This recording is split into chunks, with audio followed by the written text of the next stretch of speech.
तो हमारे जो भजन गायक कथाकार ईश्वर भगत जी है, उनका एक गीत है कि पहला चांदी का रुपया चलता।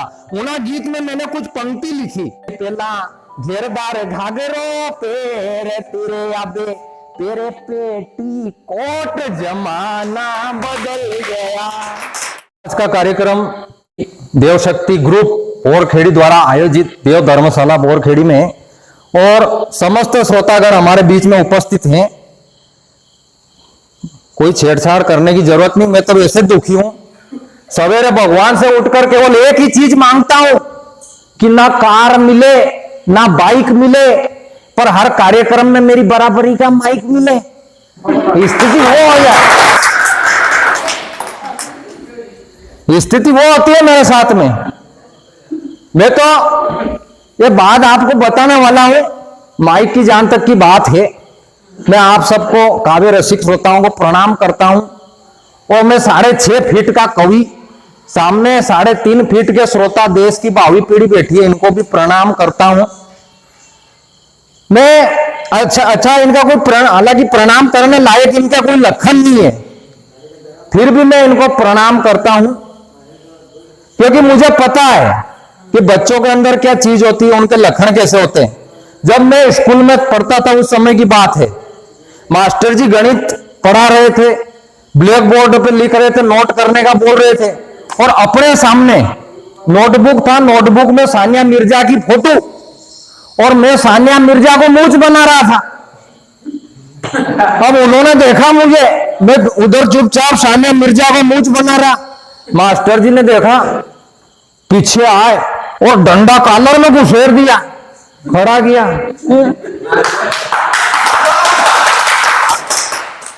वो क्या कर रहा है? मैंने कहा सर पेंटिंग बना रहा हूं।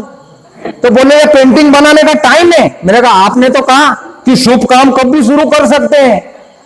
अच्छा तो क्या बनाया पेंटिंग में, बता। मैंने उनको बताया, वो नोटबुक उठाया तो नोटबुक का कवर पेज पर सानिया मिर्जा की जो फोटो थी उसको मुंह ऐसे बने थे, उसको सानिया मिर्जा कम और राणा सांगा ज्यादा लग रही थी, वो उसको बड़ी बड़ी मूंछ बना दी। अब मास्टर जी बिल्कुल मेरी तरफ गुस्से में देखने लगे, और तूने सानिया मिर्जा है इसको मूंछ बना दी। अब अपने को पता नहीं कि ये सानिया मिर्जा भारत की टेनिस खिलाड़ी, इतनी बड़ी खिलाड़ी है, अपने को ये पता नहीं तो मूंछ नहीं बनाते। और अपने को ये भी पता नहीं कि सानिया मिर्जा भारत की इतनी बड़ी इंटरनेशनल खिलाड़ी है, उसने पाकिस्तान के क्रिकेटर शोएब मलिक से शादी की। अगर ये पता होता तो बेरू महाराज की कसम, मुझ तो क्या उसको दाढ़ी भी बना देता और नीचे लिख देता बेवफा भारतीय। स्थिति ये। और मास्टर जी ने मुझे पकड़ लिया, सानिया मिर्जा को मूंछ बने दो, और उन्होंने बोले तूने बहुत बड़ी गलती की है, पता है इसकी सजा क्या है? मैंने कहा नहीं मालूम।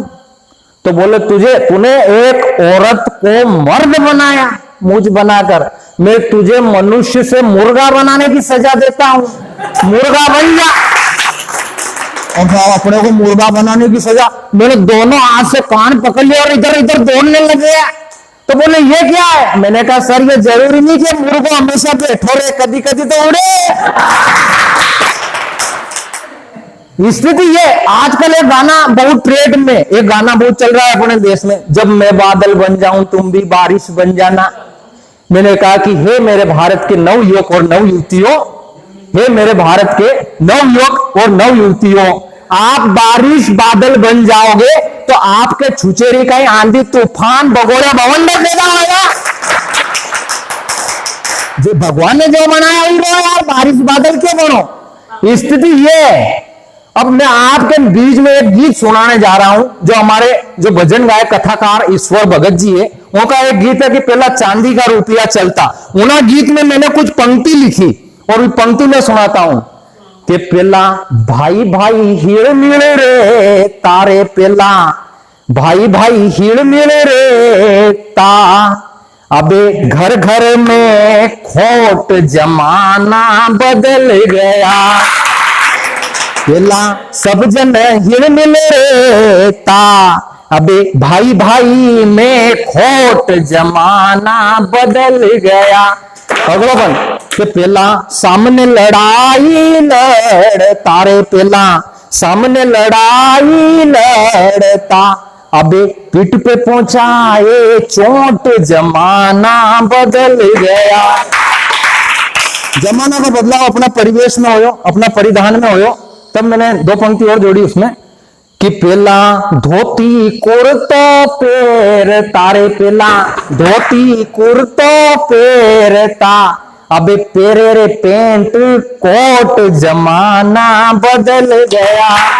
और माता बहनों में भी, अपनी माता बहनों में भी परिवर्तन होयो कि पेला घेरदार घाघरो पेर तीरे, पेला घेरदार घाघरो पेर तीरे, अबे तेरे पेटी कोट, जमाना बदल गया। बहुत धन्यवाद। अब बदलाव कहीं सिनेमा में कहीं बदलाव हो, फिल्मी जगत में कहीं बदलाव हो। पहला की हीरोइनों के अपन देखता तो उनके आभूषण श्रृंगार मतलब बनारसी साड़ी और अलग दिखती थी, और अब की हीरोइनों के देखी लो तो सिनेमा में कहीं परिवर्तन हो कि पहला सिनेमा में साड़ी पेरती रे, पहला सिनेमा में साड़ी पेरती, अब बैंड भर की लंगोट, जमाना बदल गया। तो स्थिति ये, जमाना अपना इस तरह से बदला, धीरे धीरे परिवर्तन हुआ। अब मैं एक और परिवर्तन आपके बीच में करने वाला हूं कि जैसे हिंदी और अंग्रेजी की जहां तक की बात है, अपनी जो हिंदी है अंग्रेजी है, और इसका सिद्धांत में बहुत बड़ा फर्क है। एक बात में बताऊं, एक गांव की मां साहब बस में यात्रा करेगी, बस में बैठी, अब एक अंग्रेजी पढ़े लिखे लड़को स्कूल को आयो और उनने माताजी का पग पे ऐसे पग जड़ गया, माताजी चिल्लाई तो बोले कि मैम सॉरी, माताजी ने जो सल्टे हो गया, बोले थारे छोरी नहीं कराई। तो इतना फर्क है अपने हिंदी और अंग्रेजी में। तो मैं आपको सुनाऊंगी एक छोटी सी भूमिका है गीत की, अपने गीत की। हिंदी पढ़ी हुए लड़को अंग्रेजी पढ़ी हुई लड़की से उसकी सगाई हो तो वो कह के अपनी देख ये जो जीवन यात्रा है आगे नहीं जाएगा, तू तो अंग्रेजी आने नहीं हिंदी आओ, या आगे नहीं जाएगा। तो एक छोरो गीत में कहीं कहीं छोड़ी थी, मैं हिंदी का विद्यार्थी तू अंग्रेजी में, मैं हिंदी का विद्यार्थी तू अंग्रेजी में, तू हेलो हाय करती मेरे राम राम दो टेम, मैं हिंदी का विद्यार्थी तू अंग्रेजी में। और किसी ने कहा कि ये जो टेम है, ये टेम तो टाइम अंग्रेजी का है, इसको हिंदी में करो। तो मैंने कहा कि भाई देख, ये जो टाइम है ये अंग्रेजी का है, बाकायदा कोई दिक्कत नहीं, इसमें ये अंग्रेजी का ही है, लेकिन हम मालवा वालों ने इसके साथ टाइम के साथ छेड़छाड़ की और इसको टेम कर दिया। बहुत बहुत धन्यवाद रहीम भाई।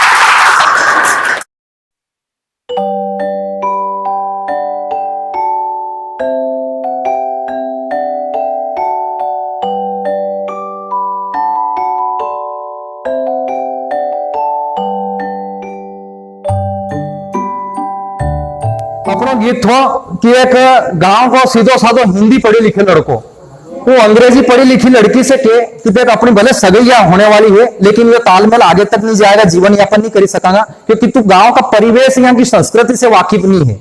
तू अंग्रेजी सभ्यता वाली और मैं हिंदी संस्कृति वालों, अपनो तालमेल नहीं होएगा। एक लिए वो कह रहे है कि मैं हिंदी का विद्यार्थी तू अंग्रेजी में, मैं हिंदी का विद्यार्थी तू अंग्रेजी में, तू हेलो हाय करती मेरी राम राम बेटे, मैं हिंदी का विद्यार्थी तू अंग्रेजी में। अगली बात वो कहीं कह रही है कि तू हनी सिंह के सॉन्ग सुने में कबीरदास के दोहे, तू हनी सिंह के सॉन्ग सुने में कबीरदास के दोहे, तू पिज्जा बर्गर खाती है मैं खाऊं देसी पोहे, तू पिज्जा बर्गर खाती है मैं खाऊं देसी पोहे, कि तू लव जिसको बोलती, तू लव जिसको बोलती मैं बोलूं उसको प्रेम, मैं हिंदी का विद्यार्थी तू अंग्रेजी में।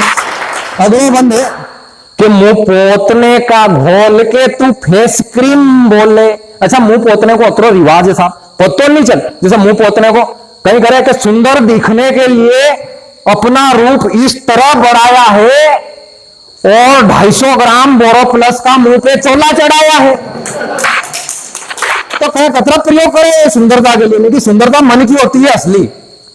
कि मुंह पोतने के घोल को तू फेस क्रीम बोले, मटके की कुल्फी को तू आइसक्रीम बोले, मैं खेल जिसको बोलूं तू बोले उसको गेम, मैं हिंदी का विद्यार्थी तू अंग्रेजी में, तू हिलोहाय करती मेरे राम राम दो टेम, मैं हिंदी का विद्यार्थी तू अंग्रेजी में। बाबा का दरबार है कि ना झुकता सर किसी के आगे, तेरे दर पे झुकाने को जी चाहता है, ना लगाते चंदन का तिलक, तेरे चरणों की धूल लगाने को जी चाहता है। देव शक्ति ग्रुप बोरखेड़ी का आभार ऐसा कार्यक्रम का आयोजन करने के लिए। बहुत धन्यवाद आपका।